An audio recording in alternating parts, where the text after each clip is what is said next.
Ngayon naman, ang ituturo ko sa inyo ay kung paano ko ito ginawa. Tara sa CapCut, let's go!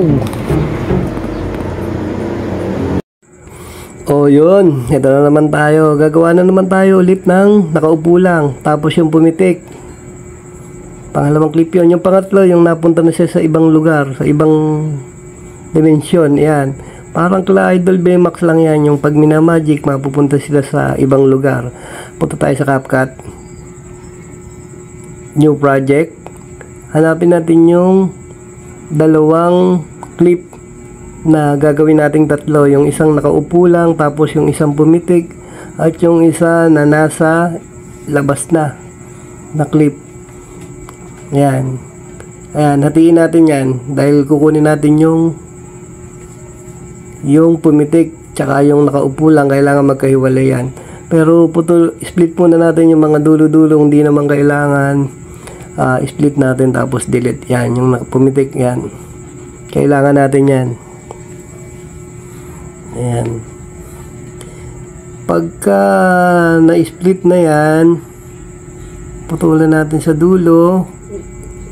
Dahil kapraso lang yung kailangan natin dyan. Hindi natin kailangan. Tapos, hanapin natin yung overlay. I-overlay natin yung pumitik na yan. Itadrag natin yan papunta sa unahan. Yan lang muna natin yung third clip na yan. Mamaya natin yung gagawin. Pero putulin na rin natin yung iba. Yan. Balik tayo sa in-overlay natin. Yan. Yung pumitik. Kailangan natin yan. Yung pumitik na clip na yan, na in-overlay natin, ay kailangan nating i-drag papunta sa unahan. Ita-timing natin yan sa kung saan maglalaho yung nakaupo na yan. Pagpitik niya, maglalaho yung yan, timing natin kung saan ba maganda na pawalain yung nakaupo. Yan, kailangan talaga dito matinding timing. Paulit-ulit lang hanggang sa makuha natin yung timing kung saan natin siya ilalagay. Split, delete.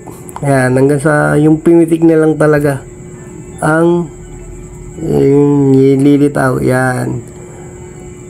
Pagka nailagay na natin yan kung saan naka-timing, hanapin natin yung remove background. Click remove background. At tatanggalin natin ng background ng nasa clip na ilalim na yan, yung pumitik. Para makita natin yung first clip kung saan natin siya paglalahuin.